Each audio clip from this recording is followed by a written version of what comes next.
Bonjour à tous, soyez les bienvenus sur ce nouveau trésor de l'IMO. Aujourd'hui, j'ai le plaisir de vous accueillir et d'accueillir à mes côtés, bien évidemment, un jeune homme, Mathéo. Bonjour. Bonjour Françoise, Comment vas-tu? ça va et vous? En forme? En forme, en forme. C'est pas trop dur de travailler chez Françoise Desverne? Non, non, du tout. Super. Comme vous le comprenez, Mathéo est à mes côtés parce que c'est un étudiant un étudiant en vente et il m'a fait l'honneur de choisir ma société pour m'accompagner et j'ai trouvé rien de plus intelligent et de malin de l'inviter à mon trésor de l'immobilier et qui m'interroge un peu sur le sujet du jour qui est donc ce qu'on en appelle le off-market. C'est ça. Donc alors Françoise, je voulais savoir qu'est-ce que le off-market?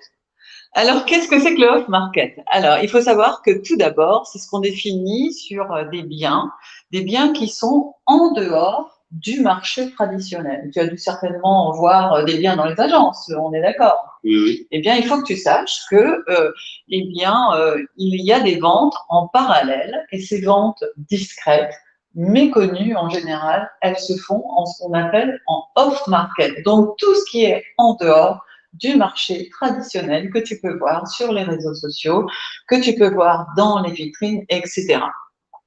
D'accord.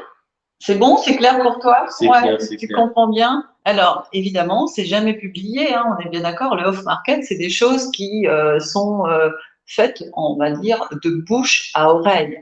Alors, si je peux vous donner un petit conseil, il serait bien aussi, et il est de bon ton de vous inscrire en général, de dire attention, je suis à la recherche de tel et tel produit. Par exemple, Mathéo, si demain tu viens chercher un produit un petit peu atypique ou tu n'as pas envie qu'on parle que ta maison en vente, etc., eh bien, il suffit d'en parler discrètement, de bouche à oreille, à des professionnels qui vont mettre dans leur listing off-market le bien que tu proposes et dans ce cas, il va le présenter à des clients potentiels qu'il connaît, qui peut être à la recherche de choses bien spécifiques et que tu rentres dans le cas.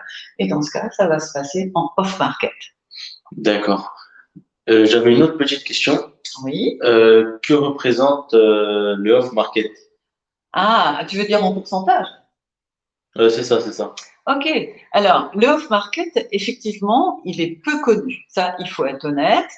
Mais également, il faut savoir que ce off-market est également tellement en discrétion qu'il représente entre 5 à 10% du marché immobilier à l'heure actuelle. Donc, ce n'est pas négligeable, hein. 10% d'un marché, c'est déjà pas mal. C'est-à-dire qu'il n'y a aucune publicité de fait et que ce n'est fait qu'à travers des réseaux à travers des professionnels comme moi qui, depuis très longtemps, roulent leur boss ou travaillent dans le secteur et qui permettent à faire bénéficier à leurs clients de produits qui sont déjà entrés. Pour te donner une petite idée, ici au Creusot, je fais en bien entre 15 et 20% de off-market, moi, chaque année, dans mon métier, parce que je n'ai pas le temps de faire de la pub, que j'ai déjà quelqu'un dessus. Pourquoi? Parce que c'est ce qu'on appelle des marchés tendus, hein, là aussi, c'est-à-dire qu'il y a pas beaucoup d'offres et par contre, il y a beaucoup de demandes.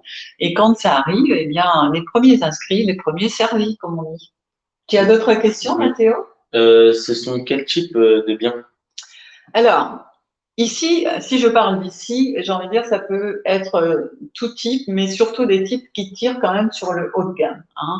Il faut savoir que le off-market intéresse vraiment le haut de gamme en général, ce qu'on appelle les produits de luxe ou de super luxe. Mais nous, ici, dans la région, on va dire que ça va être surtout sur des produits atypiques ou très recherchés. Style un plein pied, la petite maison de plein pied pour les retraités, ça, je suis tranquille, il suffit que j'en ai une ou deux d'annoncer à la vente et j'ai déjà un listing. Par exemple, ici dans ma région, ça peut être aussi des très grands appartements, des appartements luxueux, style haussmannien. Il y a une forte de produits dans la région. Donc, pour nous, ça, c'est pourquoi c'est des choses qui sont très importantes et qui sont très demandées également. Donc, ça peut être ça. Ça peut être aussi sur des terrains à bâtir. Ici, par exemple, des terrains bien placés où on sait qu'il y a une affaire à faire ou par exemple un immeuble qui a une très bonne rentabilité. On sait qu'on a des acquéreurs potentiels qui ont un bon budget et qui peuvent se placer. Eh bien, ça va être ce genre de clients qu'on a ici dans la région. D'accord. Quels sont les biens, les avantages et les inconvénients du coup du off-market? De passer par un off-market, quels sont les avantages et quels sont les inconvénients? Alors, l'avantage, tu vas très vite le comprendre, c'est qu'en off-market, l'avantage, c'est que ça se vend très vite. Puisque dès que tu en as parlé, automatiquement, on a des gens à mettre en face. Donc ça, c'est vraiment, on va dire, le plus gros avantage qu'on puisse avoir.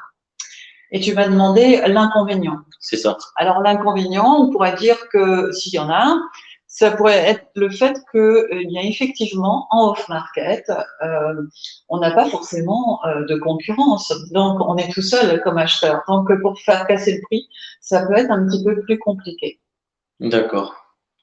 Et j'avais une autre petite question. Oui. Comment on l'achète du coup le bien off-market? Ah, eh bien, écoute, c'est tout simple. Il est assez pertinent, ce stagiaire. J'ai bien fait de l'inviter. Vous voyez qu'il me pose plein de questions et pourtant, on n'a rien préparé. Puis on Oui, est oui, d'accord, tu n'as rien complètement préparé. d'accord. Je l'ai vraiment invité à venir à ce trésor en disant, eh bien, écoute, tu vas pouvoir me poser des questions et être curieux. Eh bien, c'est ça que j'aime, effectivement, et il a raison. Alors, bah, comment ça se passe pour un bien qu'on achète en off-market? C'est tout simple, hein. Il suffit donc de mettre en relation toujours le vendeur et l'acquéreur. Et puis ensuite, c'est le schéma traditionnel. Tu connais un petit peu, toi qui es stagiaire. Est-ce que tu connais un petit peu le schéma traditionnel de la vente? Tu veux que je le rappelle? Oui, peut-être le rappeler, oui. Ouais, d'accord. Alors, l'idéal, comme moi je dis toujours, c'est de passer toujours par ce qu'on appelle une offre d'achat, dans le sens où on met sur le papier par écrit le prix qu'on propose à l'acheteur, parce que c'est important, ça rassure l'acheteur et puis ça permet aussi au futur acquéreur eh bien, de s'engager, de dire je suis réellement intéressé. D'accord? Et puis, une fois que l'offre d'achat est acceptée par le propriétaire, on lui laisse toujours une petite semaine, on met un délai, si tu veux, d'une semaine à 10 jours pour le temps de réflexion. Et une fois que les deux parties sont d'accord sur le prix et sur la chose étant bien, et bien ensuite on part chez un notaire pour signer ce qu'on appelle une promesse de vente ou un compromis de vente. C'est des choses que tu as déjà entendu parler, je ne sais pas. Oui, oui. Et donc ensuite, une fois que la promesse est signée, ben, délai de rétractation, enfin délai de 10 jours de réflexion, et de possibilité de rétractation. Et puis ensuite, eh bien, l'acheteur part sur sa banque, demande à sa banque des fonds, ou paie en comptant s'il en a les moyens. Et puis ensuite, on part à la vente directe en deuxième temps. Voilà un petit peu. Il est assez pertinent et je trouve ça très bien que des jeunes s'intéressent aussi à ce off-market parce que c'est bien souvent aussi ce qu'on appelle un marché de réseau. Et aujourd'hui, tout le monde parle, tu connais les réseaux, bien sûr, Oui, oui, les réseaux sociaux, hein, bien tu sûr. en es un fervent utilisateur, consommateur, comme l'on dit.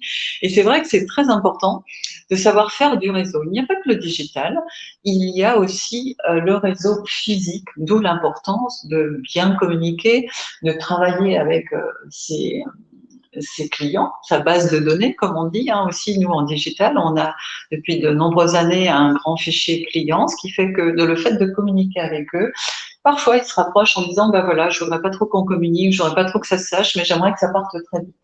Et c'est là que c'est très intéressant et bien souvent juteux pour les deux parties parce que quand même le gros avantage, c'est que lorsqu'on a un coup de cœur et que ce coup de cœur porte sur quelque chose qui est en off-market, on est sûr de l'avoir. Et ça, c'est vraiment aussi un avantage qu'on n'a pas évoqué tout à l'heure et c'est très important. Est-ce que j'ai répondu à toutes tes questions? Oui, oui, merci. Toutes les questions. Alors à moi de te poser une question, Mathéo. Qu'est-ce que tu penses de off-market, de tes yeux de jeune stagiaire? Bah, moi, je pense que franchement, bah, ça a beaucoup d'avantages. Ça, ça a plus d'avantages bah, que passer Par le bah, marché par le traditionnel. marché traditionnel, puisque du coup, c'est beaucoup plus rapide et puis beaucoup plus simple Eh d'un oui, côté. eh oui, c'est vrai. C'est beaucoup plus simple. Effectivement, là aussi, il soulève un point qui est important, c'est que le relationnel est important. Et en off-market, effectivement, on est encore plus proche acheteur-vendeur, puisque tout est confiné. Il y a comme un petit secret, l'esprit confiné, secret, qui fait que ben, les gens se rapprochent d'autant plus, se font plus librement confiance et offrent justement, comme il dit, cette facilité. Tu as raison, c'est une excellente remarque. Qu'est-ce que tu en ressens d'autre? Bah, c'est à peu près tout ce que Pour j'ai toi, c'était compris le oui, plus pour important. l'instant. Oui, Ouais, voilà, c'est du le plus off-market. important. Et demain, est-ce que tu es intéressé par l'off-market s'il se présente? S'il se présente, oui. Tu pourrais t'intéresser. Oui, oui. Ok. Alors, à bon entendeur, eh bien, écoutez, soyez les bienvenus. Si vous-même, vous avez un bien à la vente, si vous-même, vous cherchez à vendre discrètement, secrètement, on ne sait jamais, ou dans l'urgence, on ne sait pas aussi, n'hésitez pas, c'est vraiment un conseil. Rapprochez-vous de professionnels de l'immobilier pour pouvoir justement faire connaître ce souhait de vendre rapidement. Rapprochez-vous de coachs comme Françoise Everne, où vous pouvez me retrouver sur www.françoiseverne.com, sur tous mes réseaux sociaux, Facebook, Instagram, LinkedIn et Twitter. Et depuis très peu de temps, TikTok. Merci à Mathéo, bien évidemment. Ravi de vous avoir parlé de cette off-market aujourd'hui. N'hésitez pas, si vous-même vous êtes intéressé pour mettre en vente à discrétion un bien, eh bien, on est là pour y répondre. Mathéo, merci d'avoir participé à mon trésor de démo. J'ai été très sensible à ta curiosité. Merci pour toutes ces questions. C'était vraiment intéressant. Si vous venez seulement de nous rejoindre et que vous souhaitez réécouter toutes les questions de Mathéo, eh bien, écoutez, n'hésitez pas. Vous allez pouvoir les retrouver sur nos réseaux sociaux et sur ma chaîne YouTube, bien évidemment. Bonne semaine à tous. Bon off-market et puis à bientôt. Au revoir. Au revoir, Mathéo. Au revoir, Françoise. Au revoir. Et merci. De rien, pas de Au souci. revoir. Bon, ça s'est bien passé.